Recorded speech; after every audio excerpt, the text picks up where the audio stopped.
L'amore è la forza più grande del mondo. L'amore riporta vittoria in tutto e in tutti.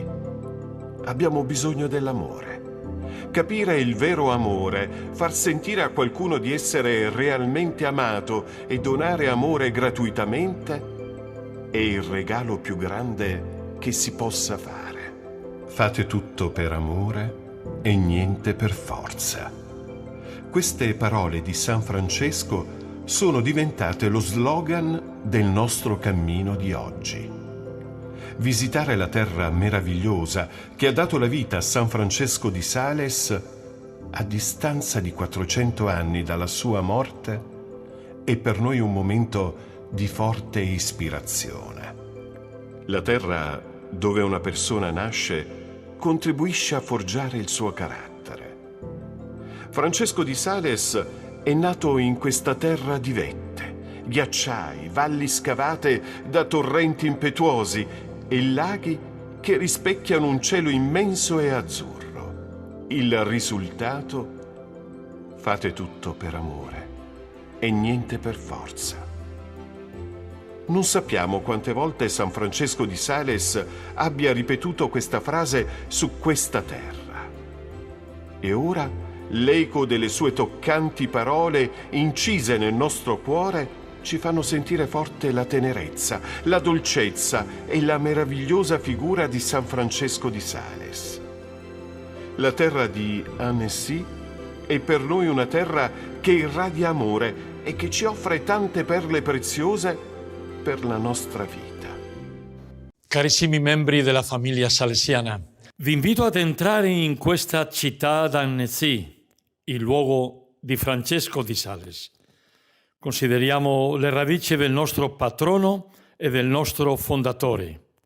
Come non pensare che anche Giovanni Bosco era savoiardo, non nato in un castello, ma con lo stesso dono di Francesco. Una mamma dolcemente piena di fede. Le madri cristiane generano santi.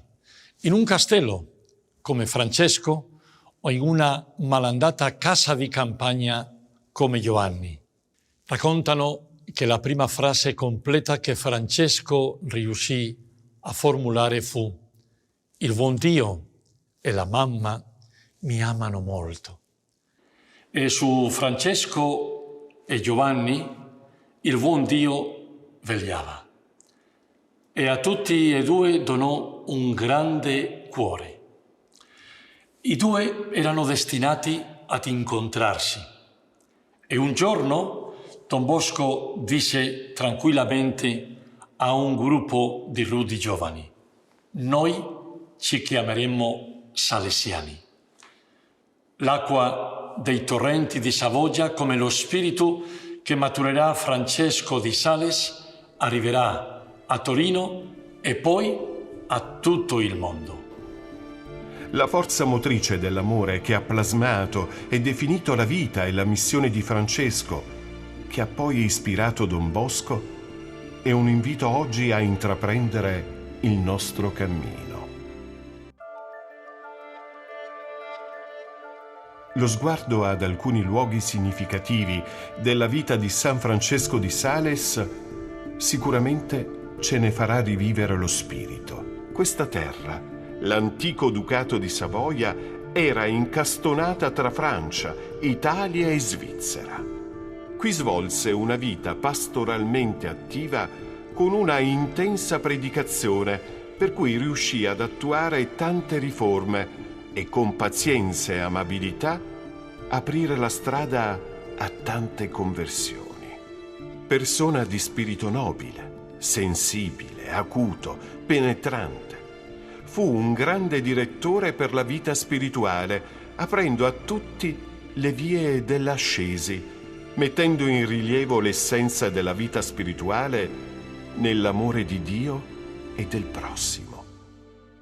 San Francesco aveva la grazia e la bellezza dell'uomo buono, quindi affascinava chi lo incontrava. Quanto gli assomiglierà Don Bosco anche in questo. Come Gesù poteva dire: «Imparate da me che sono mite ed umile di cuore. E anche tutti potete essere santi ovunque siate. Questo era il suo ritornello. In una felice espressione attribuita a lui si direbbe che dobbiamo fiorire lì dove Dio ci ha piantato. Questo convento della Fondazione delle Suore Visitandine è il luogo di una grande avventura spirituale. Erano molte le persone che si affidavano alla direzione spirituale di San Francesco di Sales. Tra loro Giovanna di Chantal, una giovane vedova nobile e ricca con 4 figli. Fu, nel vero senso della parola, un incontro di santità. Francesco le scriveva con molta espressività: mantenetevi sempre alla presenza di Dio, con santa libertà di spirito, piena di fiducia nella sua misericordia, senza scrupoli, senza affanno e senza turbamento. Ponete il vostro cuore nelle piaghe del nostro Signore, dolcemente e non a forza di braccia. E in una lettera del 1604 dice: bisogna fare tutto per amore, nulla per forza. Non è solo un slogan, è un modo di vivere. Per noi, come un quarto voto salesiano, è anche una caratteristica della nostra famiglia salesiana, sarà la bontà quello che ci distingue.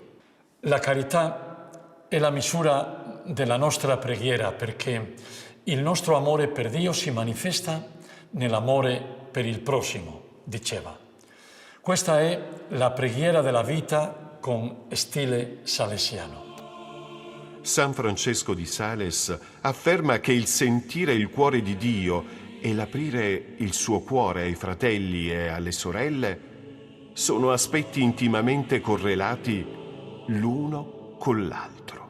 La sensibilità di Francesco, il suo desiderio e la capacità di entrare in dialogo con tutti hanno un grandissimo valore perché aprono all'amicizia, mostrando il significato della provvidenza, il modo di avvicinare e interagire con ogni persona, con la sua proverbiale dolcezza e amorevolezza.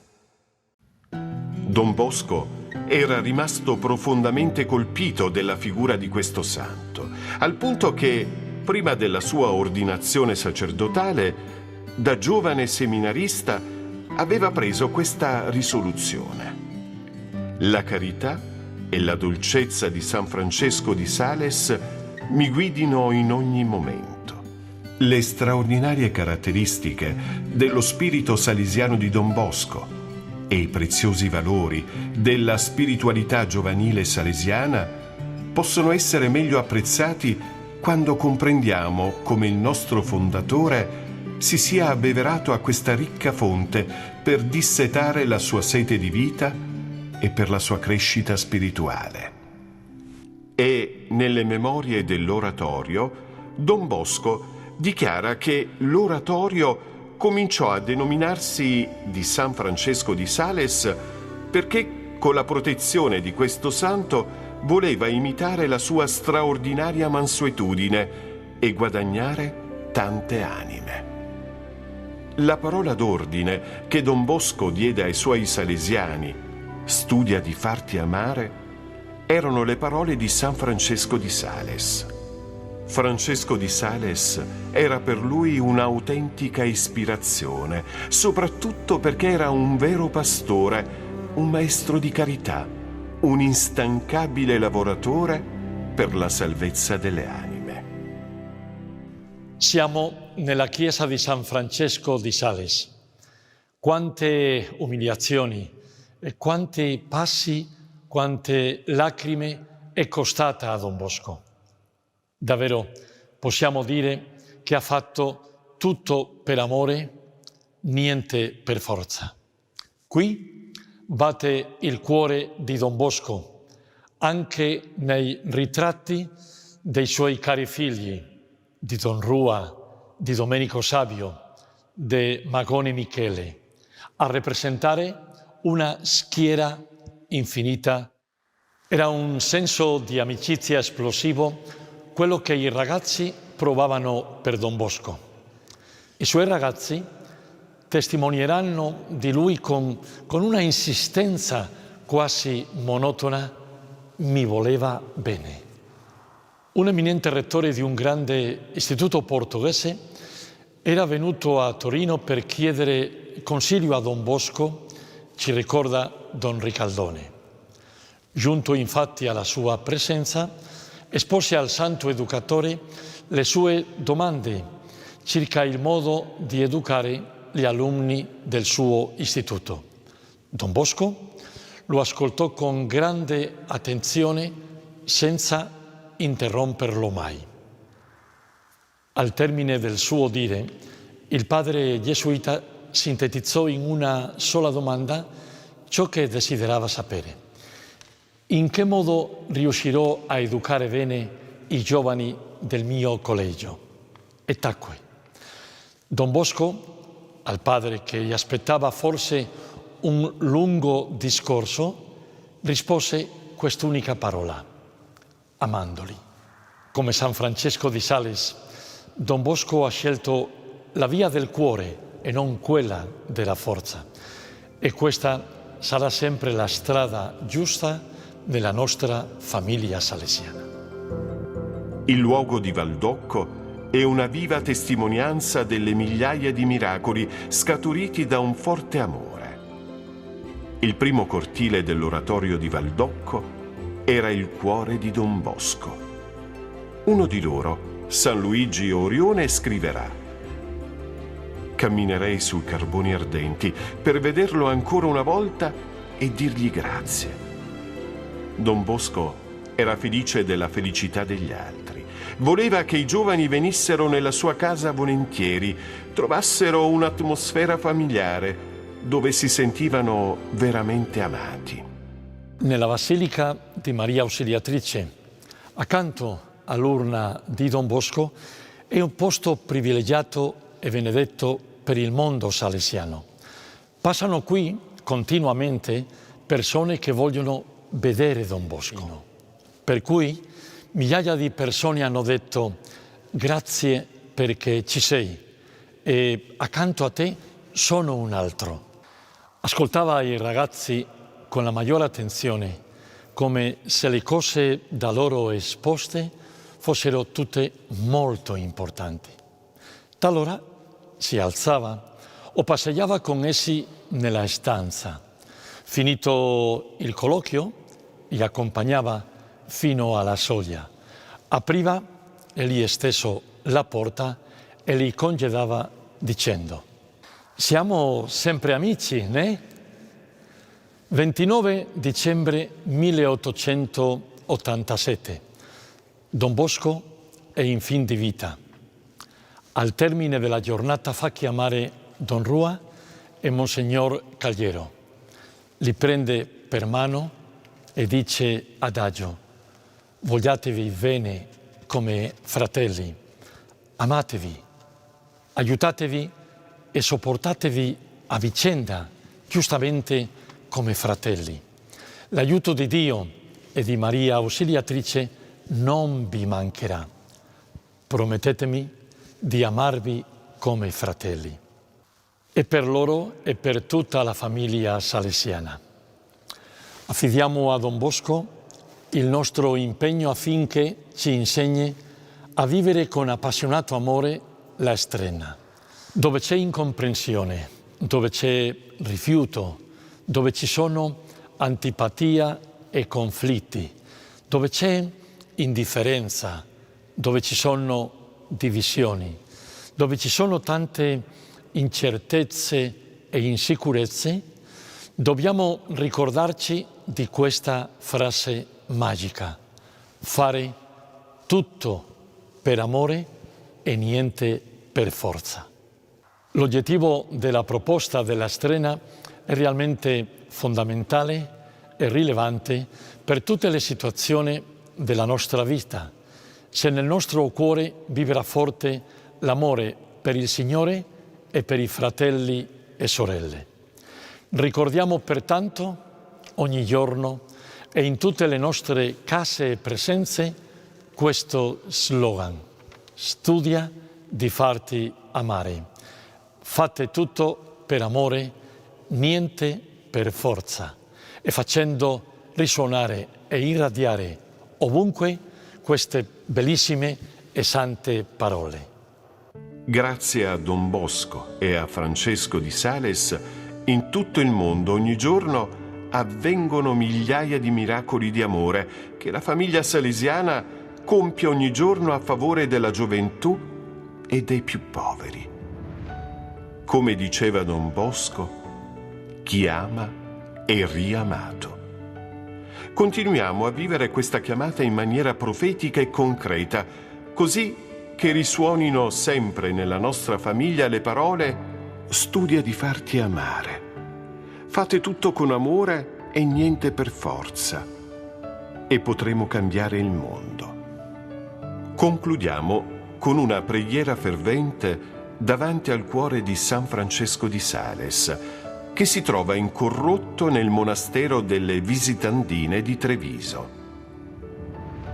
Caro San Francesco, noi, membri della famiglia salesiana, affidiamo a te noi stessi e i giovani delle nostre opere. Donaci il tuo cuore e il tuo spirito. Aiutaci a camminare per le vie dell'amore, perché la nostra fede e la nostra vita non siano mai aride e senza ardore, ma sempre animate da quella divina carità che rende ogni nostra azione piena di amore. Tu che hai detto: la misura di amare Dio è di amarlo senza misura, insegnaci ad amare Dio e gli altri senza misura, trasmettendo sempre quella dolcezza e amorevolezza. Aiutaci a superare ogni indifferenza, discordia, stanchezza e paura e rispondere con pazienza, bontà e carità. Fa che i nostri pensieri, parole e azioni siano sempre una concreta espressione di amore. Amen.